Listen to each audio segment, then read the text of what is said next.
오늘 아침에는 우리가 잘 아는 시편의 말씀이지요. 이 말씀을 통해 눈을 들어 산을 보라 이런 제목으로 은혜를 나눠보려고 합니다.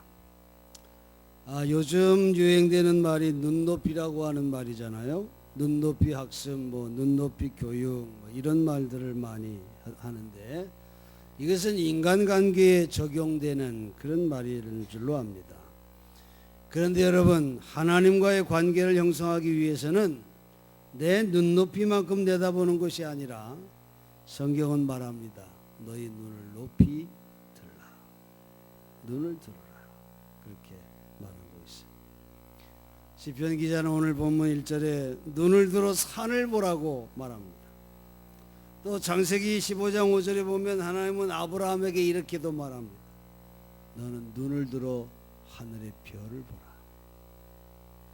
별처럼 내 자손이 많게 하겠다. 그런 약속을 주시는 거죠. 또 예수님은 말이죠. 제자들에게 요한복음 4장 35절에 보면 눈을 들어 밭을 봐라. 추수할 때가 됐다. 그런 말씀도 하십니다. 오늘 먼저 시편 기자가 눈을 들어 산을 보라고 말할 때 이 산은 시온산, 곧 예루살렘을 가리키는 것입니다. 시온산은 거룩한 성입니다. 하나님이 계신 성전을 가리켰으므로 눈을 들어 산을 보라 하는 이 말은 시선을 높여서 하나님을 바라보며 살아라 하는 그런 말씀인 거죠. 여러분, 인간의 수평선은 낮아지기가 참 쉽습니다. 그저 세상에 치여서 살아가다 보면 하늘 쳐다볼 시간이 없어요. 내가 언제 별을 봤지? 그러며 사는 인생들이 얼마나 많은지 몰라요. 그저 땅만 쳐다보고 삽니다. 여러분, 땅만 쳐다보는 삶은 예수님의 표현으로 말하면 그저 무엇을 먹을까, 무엇을 입을까, 무엇을 마실까 이런 의식주의 수준에 머물러 사는 그런 인생입니다. 어떻게 하면 즐겁게 살까? 어떻게 하면 이 땅에서 오래 살까? 어떻게 하면 내 식구를 편하게 해줄까 하는 그런 쾌락이나 건강이나 가족에 대한 책임 등 흔히 이런 것들이 우리가 보는 수평선이에요. 그런데 예수님은 당신을 따르는 제자들에게 뭐라 그랬어요? 너희는 먼저 하나님의 나라와 그 의를 구하라. 그렇게 말씀했어요. 오늘 시편 기자는 눈을 들어 산을 보라 그렇게 말합니다. 사도 바울은 땅에 있는 것들만 생각하지 말고 위에 있는 것들을 생각하라. 골로새서 3장 2절에 그렇게 말씀하고 있습니다. 여러분, 인생관을 크게 둘로 나눌 수가 있어요. 하나는 눈을 들어 산을 보는 인생관과 눈을 내려 땅을 보는 인생관, 이렇게 둘로 나눌 수가 있어요. 여러분 어디에 속했습니까? 나는 어디에 속한 것 같아요? 신대륙을 발견한 콜럼버스는 말이죠, 그 꿈을 가지고 63피트의 작은 배를 타고 날마다 선원들이 불평하고 데모하고 시위하고 도저히 우리는 더 이상 못 가겠으니 돌아가자 그렇게 항의하는 그런 속에서도 콜럼버스는 항해를 계속 해나갑니다. 그는 저녁이면 반드시 항해일지를 썼는데 일기를 마실 때 딱 똑같은 두 마디를 썼다는 거예요. 한마디는 오늘도 서쪽으로 전진하였다. 그리고 또 한마디는 하나님 우리를 도우소서. 그게 딱 두 마디를 늘 썼다는 거예요. 그러니까 오늘도 서쪽으로 전진했다고 하는 말은 그는 굴하지 않는 그런 꿈과 소망을 향해 전진해. 그리고 하나님 우리를 도우소서. 이건 뭐예요? 어려운 항해, 정말 두렵고 험난한 그런 이 항해의 땅을 내려다보는 것이 아니라 하나님을 바라보겠다는 거예요. 하나님 나를 도우소서. 눈을 들어 산을 보는 그런 자의 변치 않는 믿음을 이 콜럼버스는 가지고 결국 신대륙을 발견하게 된 것입니다. 사도 바울은 땅의 것을 생각하지 말고 위의 것을 생각하는 사람의 구체적인 생활을 골로새서 3장 12절로 12절의 말씀에서 소상하게 가르치고 있어요. 여러분 한번 찾아봅시다. 골로새서 3장 12절로 15절.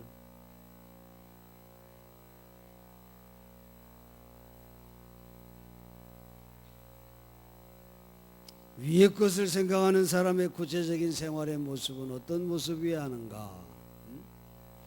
여러분 눈으로 보시고 저는 아주 이해하기 쉬운 메시지 성경으로 한번 읽어드리겠습니다. 하나님께서 새로운 사랑의 삶을 살라고 여러분을 택하셨으니 하나님께서 여러분을 위해 골라주신 옷, 곧 긍휼과 친절과 겸손과 온화한 힘과 자제심의 옷을 입으십시오. 평온한 마음을 유지하고 높은 자리가 아니어도 만족하며 기분 상하는 일이 있어도 재빨리 용서하십시오. 주님께서 여러분을 용서하신 것 같이 여러분도 신속하고 완전하게 용서하십시오. 그 밖에 다른 무엇을 입든지 사랑을 입으십시오. 사랑이야말로 여러분이 어떤 경우에든 기본적으로 갖춰 입어야 할 옷입니다. 사랑 없이 행하는 일이 절대로 없게 하십시오. 그리스도의 평화가 여러분을 서로 조화롭게 하고 보조를 맞추게 하십시오. 이것을 상실한 채 자신의 일에만 몰두하는 일이 없도록 하십시오. 그리고 감사하는 마음을 기르십시오. 그렇게 말하고 있습니다. 야에키라는 일본의 기독교 시인이 있었어요. 그는 자신의 폐결핵으로 거의 폐인이 됐습니다. 아내가 이를 위해서 살림을 꾸려나갔어요.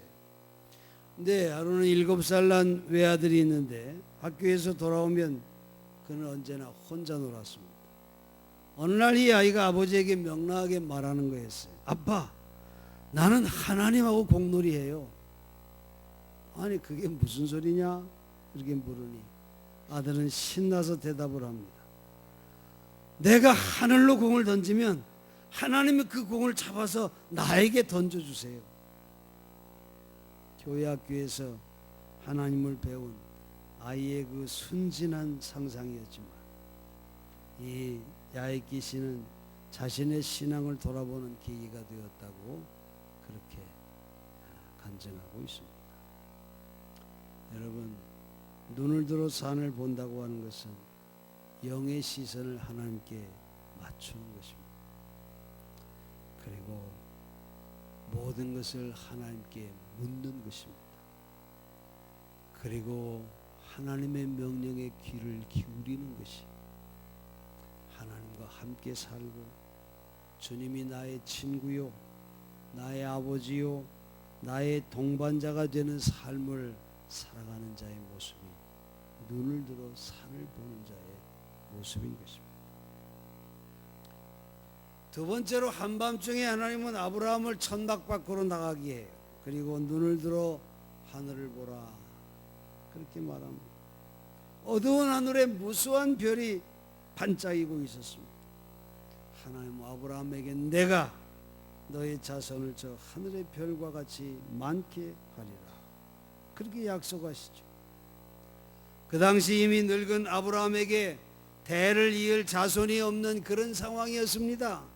불가능한 상황인데 하나님께서 눈을 들어 별을 보라고 하는 말씀은 지금의 상황에서도 나의 약속을 믿을 수 있겠느냐 하는 그런 질문과도 같은 것입니다. 아브라함도 늙었고 아내 사라도 이미 아이를 생산할 때가 끝난 그런 상태였어요.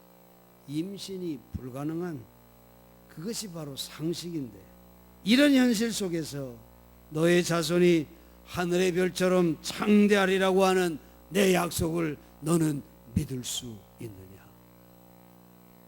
그렇게 말하는 것이. 창세기 15장을 성경 중심의 메시지다, 그렇게 말합니다. 그 이유는 아브라함이 눈을 들어 별을 보며 하나님의 약속을 믿었기 때문에 그렇습니다. 그래서 창세기 15장 6절의 말씀이 성경 중심의 요절입니다. 아브라함이 주를 믿으니 주께서 아브라함의 그런 믿음을 의로 여기셨느니라. 다시 말해서 아브라함이 하나님과의 바른 관계를 맺고 있음을 인정한 그런 유일한 이유가 아브라함이 하나님의 약속을, 비록 상식에는 어긋나지만 그 하나님의 약속을 그대로 믿었다고 하는 그 믿음을 보셨기 때문에, 그 믿음을 보시고 아브라함을 의롭다 여겨주셨다는 것입니다. 의인은 믿음으로 살리라, 이 말씀, 오직 믿음으로 의롭다 칭함을 받는다는 그런 말씀 아니에요. 오직 믿음으로 하나님의 자녀가 된다는 말씀입니다. 오직 믿음으로 구원을 받는 것입니다.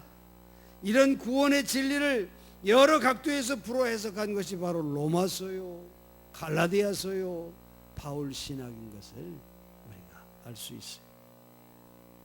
눈을 들어 별을 보라 하는 이 말씀은 어떤 상황, 어떤 처지에서도 하나님의 약속에 확실한 소망을 두며 살고 그 말씀을 믿는 자세를 말하고 있는 것입니다. 사랑하는 성도 여러분, 눈을 들어 하늘을 보시기를 바랍니다. 여러분, 눈을 들어 별을 보시기 바라요. 바울은 십자가의 원수, 곧 믿음과 소망의 반대편으로 가는 자들을 가리켜서 빌립보서 3장 19절에 이렇게 말합니다. 저희의 최후는 멸망이요, 저희는 배를 신으로 삼고 부끄러움을 영광으로 삼고 땅의 일만을 생각하는 자다, 그렇게 말하고 있어요. 여러분, 땅의 일만을 생각한다, 이 말씀을 필립역에서는 이렇게 번역합니다. 그들의 지평선은 이 세상에 제한되었다. 이 세상 것만 보고만 위를 보지 않는다는 것. 그런 자들은 구원을 받지 못한다는 것입니다. 나의 수평선, 곧 내가 사는 목적, 나의 의미, 나의 목표를 하나님 나라와 하나님의 뜻에 높이 둔 사람, 그 소망, 그 믿음이 있기에 그것 때문에 그는 구원을 받는다고 성경은 말하고 있는 것입니다.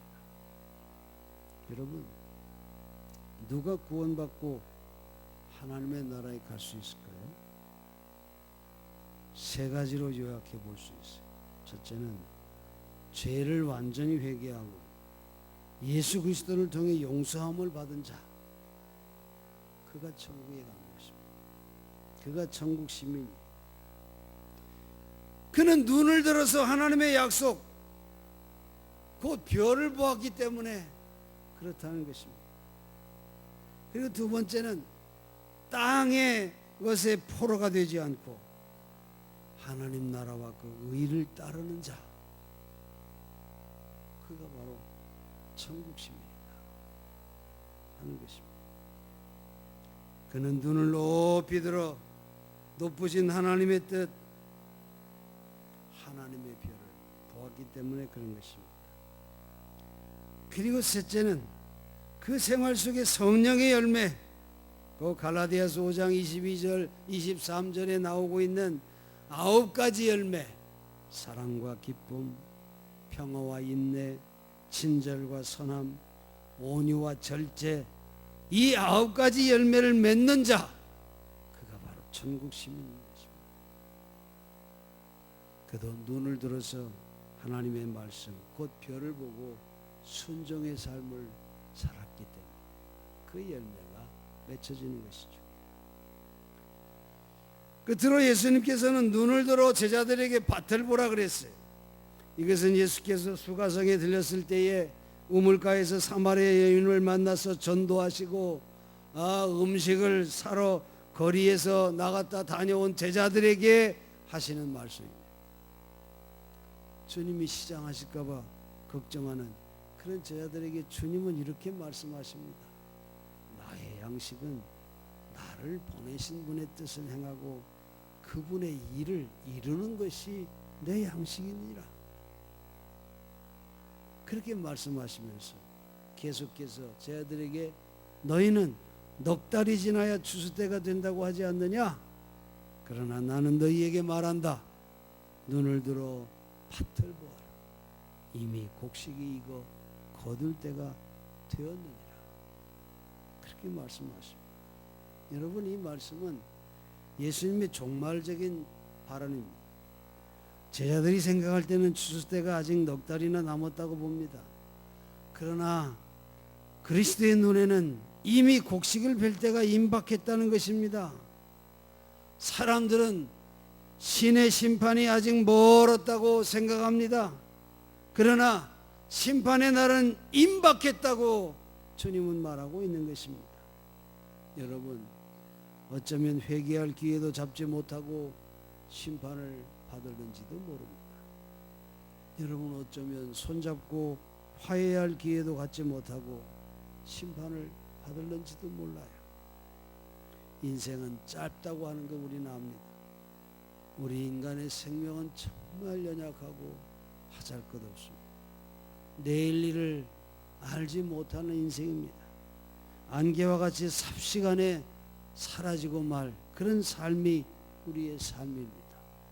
그런데 그런 짧고 유한한 삶을 살면서 땅의 진창만을 바라보는 인간에게 그리스도는 제자들을 향해 눈을 들어 저 밭을 보라 그렇게 말씀하고 있습니다. 여러분, 눈을 들어 세상의 밭을 보면은 심판날이 다가오고 있음을 알지도 깨닫지도 못하고 그저 이 땅에서 천년만년 살 것처럼 정신없이 달려가는 인간들이 얼마나 많이 보이는지 모릅니다. 가깝게는 우리 가정에도 있지 않습니까? 여러분, 누가 그들을 건져주고 누가 그들의 낮은 시선을 높여서 하늘을 우러러보게 하고 별을 보게 해줄 겁니까? 바로 제자로 부름받은 우리들이 아니겠습니까? 우리가 그 사명을 감당해야 하지 않겠습니까? 우리가 이 세상의 밭을 보고 그들을 그리스도에게로 인도해야 하지 않겠습니까? 땅만 보고 이따 사라질 것에 연연해하며 사는 그 수많은 인생들에게 하늘을 보고 삶의 높은 가치를 깨닫게 하고 짧은 삶이지만은 후회 없는 가치 있는 그런 값진 삶을 살도록 인도해야 할 책임이 누구에게 있습니까? 예수님은 식사 시간도 잊은 채 소문 나쁜 여자 하나를 붙들고 그에게 생명을 복음을 전해주시려고 그렇게 전도하고 계신데 그저 제자들은 처음부터 끝까지 먹는 얘기만 하고 있어요. 그런 제자들에게 주님은 눈을 들어 밭을 보라 이렇게 말씀하고 계시는 것입니다. 여러분, 성경은 말합니다. 지금은 자다가 깰 때가 되었다. 또 이미 도끼가 나무 뿌리에 놓여있다. 그런 말씀도 회개하라 천국이 가까웠느니라. 또 보라 심판자가 너의 문 밖에 와 계시느니라. 여러분, 눈을 들어 산을 보십시다. 눈을 들어 별을 바라봅시다. 눈을 들어 밭을 보고 사명을 감당합시다. 창조자요 섭리자시며 구원자시고 심판자 되시는 하나님을 믿는 사람, 그 영의 시선을 높이는 자입니다. 그리고 이 땅에서 하나님 나라를 이루는 일에 힘을 다해 충성을 하는 자의 모습입니다. 우리 제단의 빈자리도 우리가 채워야 할 것입니다. 우리의 가정과 천국의 가정이 다 되도록 우리 가정을 이끌어야 할 것입니다. 우리 헌천교회가 날마다 초대교회처럼 구원받는 무리가 넘쳐나는 그런 교회가 되기를 주의 이름으로 간절히 축원합니다.